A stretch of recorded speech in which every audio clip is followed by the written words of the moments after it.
Hi everyone, it's me, Mr. Hanna. Welcome to a fabulous maths video on solving exponential equations.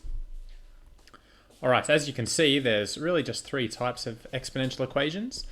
Type 1 over here is when you are able to get all of the bases the same, in which case the powers must be the same. Type 2 over here is where you can actually see that it looks a little bit like a quadratic equation with three separate terms separated by plus or minus signs. And so we can create a substitution which will produce a quadratic equation. And type number 3, if x only shows up in one location, we can use logarithms to solve this. So you can probably tell that we need three skills in order to be successful. For type 1, we need to be great at the index laws. For type 2, we need to be great at quadratic equations, particularly factorizing them. And type 3, we need to understand that a logarithm is the opposite of an exponential.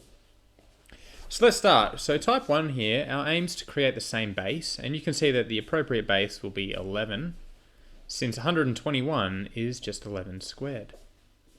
We can now use the index law, which says that if we multiply, we can add the powers. So this becomes 11 and become an x plus 2, adding the powers.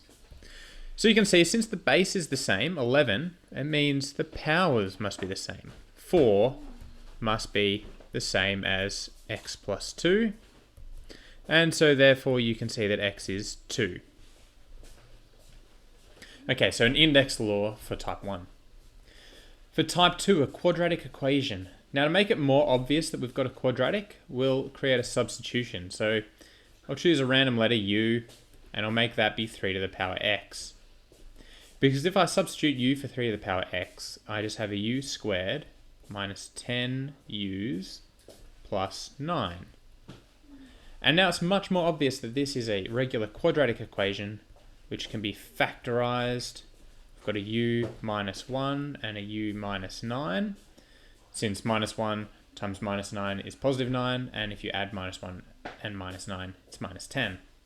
So you can see there's two results for u. We have either u is 1 or u is 9. But of course we don't want to know what u is, we want to know what x is. So we have to undo the substitution. Since u is 3 to the power x, we see that we have a 3 to the power x is 1, or 3 to the power x is 9, giving us two solutions. The only power that produces 1 is 0 from index law 3, so therefore x will be 0. Or of course 3 squared is 9, so x is 2 for that option. Over to type 3. Well, you've got to remember that a logarithm and exponential are the opposite. So for example, if you had 2 to the power x, 2 to the power 3 is equal to 8. That is equivalent to saying a logarithm with a base 2 of the answer 8 is 3. So they're just the opposite thing to each other. So here this is just a one-step process that the power x is log with the base 5 of 13. So in a way, type 3 is the easiest. So three types. You can tell these examples were pretty straightforward. Like type 1 didn't involve that hard of an index law. Type 2, well, it had already looked a lot like a quadratic, so it was pretty easy to figure that one out. And type 3, there wasn't much to it. So what we're going to do now is an extra example for each case, a more realistic one of the difficulty you're more likely to get. So first example, which is going to be involving index laws, and I know that because really there's only one term on the left and one term on the right. I know there's only one term because it's a multiplication here, not a plus or minus, and similar, a division. So first we've got to think, well, what is our base going to be? We have to have only one base, and you can see that 2 is the most appropriate, since up the top we've already got 2 to the power 3x. 4 could be represented actually as a 2 squared, and the bottom will just be as is. And 1 over 8, well, 8 is actually 2 to the power 3. So now our aim is we need to now apply the appropriate index laws. And our goal is to get just a 2 to the power something on the left and 2 to the power something on the right, so that those two powers there are in fact must be equal to each other. So that's our goal. We need just a single base of 2. So here we'll use the index law of, since we've got a power to another power, we can multiply those powers. So 2 to the times x and 2 times 1.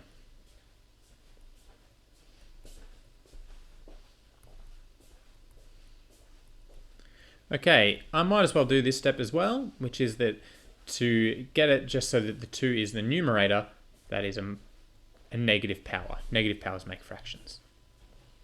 Next, on the left, the next index law we can use is the one where, since we have multiplication, we can add the powers. So 3x plus 2x plus 2 gives us a 5x plus 2.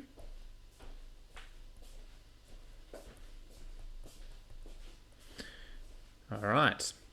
Next, well, we've got division, so we can subtract the powers. So 3x take 7x is a minus 2x.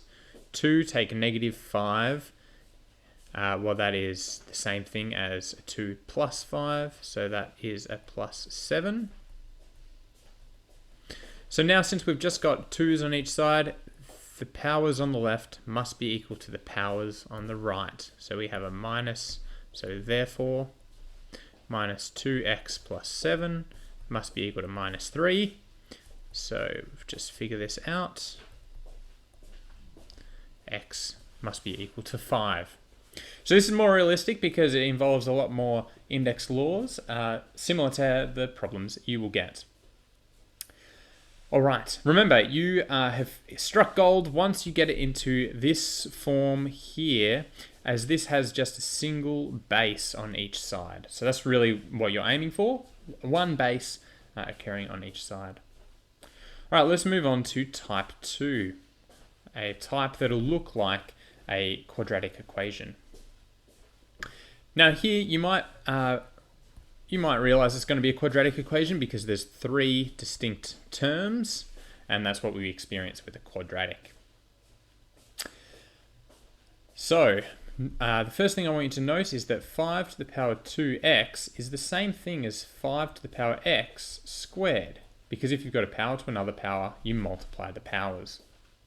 As a side note, there's a few ways this could also be written. Like if you had 25 to the power x, well, 25 is 5 squared to the power x, which is also the same thing. So you might discover something like that, which you might have to transform into the more obvious form. It's also possible you might have had, instead of equals 0, you might have had an equals 10 and had to move the 10 to the other side so you get the equals 0. So there's a few things to have to look out for. But to start us off, let's do our substitution. You can probably tell it's going to be a 5 to the power x here. So first off, we get a 5 squared, a u squared minus 3u minus 10 equals 0. That's the hard part. Once we've done that, we should be good to go with our factorizing skills. So here we've got a u minus 5 and a u plus 2. Giving us our 2 solutions for u, which is u equals positive 5 or u equals negative 2. Now, of course, we're not looking for u, we were looking for what x equaled. That's what it meant to solve it. So we've got to go back and unsubstitute, so u is actually 5 to the power x. So for the equation on the left, you can see that u is equal to 1, and here, it's impossible, in fact, to get this to occur. You can never have a power that produces a negative answer, so this particular part actually has no solution. So in this case, there was only one answer, x equals 1. Lovely, so we've done index laws for example 1, example 2, substitution to create a quadratic, and we're now up to example 3, something that requires a logarithm. Now remember, you know that you need a logarithm if x only shows up in one position. The most common time you'll have to do this is finding x-intercepts of exponential graphs. Because to find an x-intercept, you of course need to set y to 0 and to solve it. So we solve in the normal way. We'll first subtract minus 8 from both sides. Now we'll divide by -2. Now what we're going to do is the log of both sides. So to go from here to here, we're doing the log with a base 6, because our base is 6. So we're doing a log of base 6 to both sides. Usually you wouldn't bother writing that step in, but you'll know that that on the right hand side here undoes the power, because a log and a power are the opposite thing, giving us x minus 1. And over here we've got a log base 6 of 4. So now we'll just add 1 to both sides. So x is log base 6 of 4 plus 1. So those are actually pretty quick and easy once you get the hang of them.